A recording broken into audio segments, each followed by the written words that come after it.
Chapter 32, Screen Time. The day has been pretty good, and it just keeps coming. When I get outside, Mom and Travis are waiting for me in the car.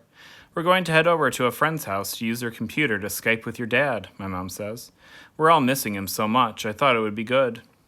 The screen flickers at first, but then there he is, in his tan fatigues. Daddy, I say, not able to hold it in, and sounding like a little kid. Allie Bug, you're so big. How are you, sweetheart? I'm good, Daddy. How are you? I'm good, but homesick. I sure miss you guys. I think how there's a word for him missing home, but not a word for us missing him.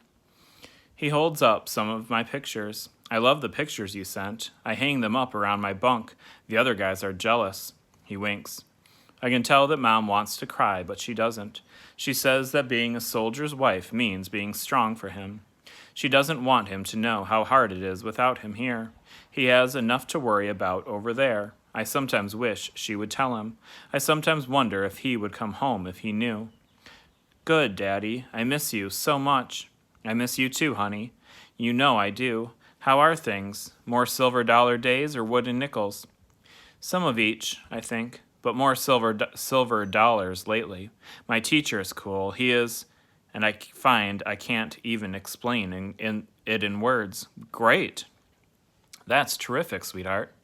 And I have two friends, Keisha and Albert. Keisha likes to bake, and she's brave. You'd like her, Daddy. And Albert is like a computer. He's so smart. He's a little nuts, though. He's been telling us how he loves all the standardized testing. He actually thinks it's fun. Fun? Testing? He sounds like a different kind of guy. He is, and there's another girl named Shay at school who isn't very nice to me. I feel rushed, like I have to get everything in fast. Well, you'll always run into people like that. You can hold your own, I bet. Mom pats me on the back. Have to give Travis some time, honey. Okay.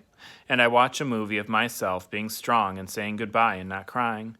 But I want to be able to step through that screen and wrap my arms around my daddy. It feels like a part of us is all missing and we won't be whole again until he's home. Hey, Dad says, remember, Allie Bug, I love you. There isn't anything in the world I love more than you, your brother, and your mom. I nod. Travis sits down next. Hey, son, how are the big plans coming? Not so great. What's going on? Nothing, Travis says. Come on, maybe I can help. Travis glances at Mom and me.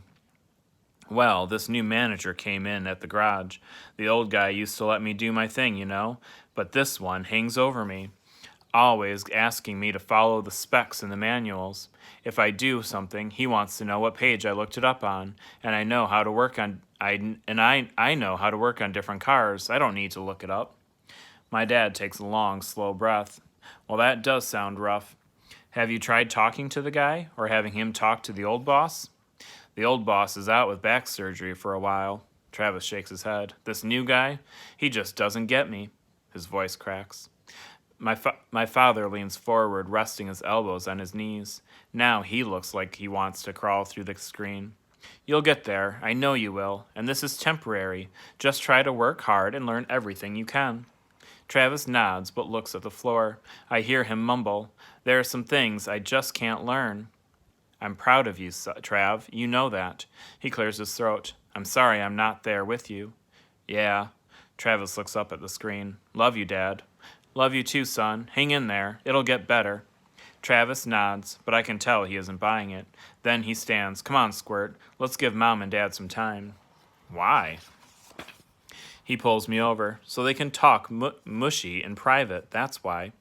We sit down at the kitchen table, and Mom's friend gives us sodas. Travis cracks his and takes a deep breath. Travis cracks open his and takes a deep breath. What? I'm just so frustrated, Al. There's so much I want to do, but I want to help him. Maybe we could head out to some junkyards like we used to and see if we can find something worth fixing up. Maybe. I'd love to find another old Coke machine or something in someone's barn, buy it cheap and fix it up on my own. He looks at me. You know I can turn almost anything around for some good money. The words are the same, but they're heavy. There's no wiggling fingers or talk of being a genius, and my big brother looks so serious. I know you'll have Nickerson Restoration someday, Travis, and it will be part mine because of the name, right?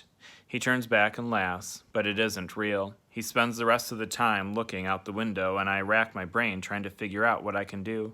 Mom calls us back to say goodbye. Dad puts his hand on the screen. All three of us put our hands on the screen too. Just as he flickers away, Mom leans over and leaves a lipstick kiss on the glass. Then she rests her forehead there and stays a while.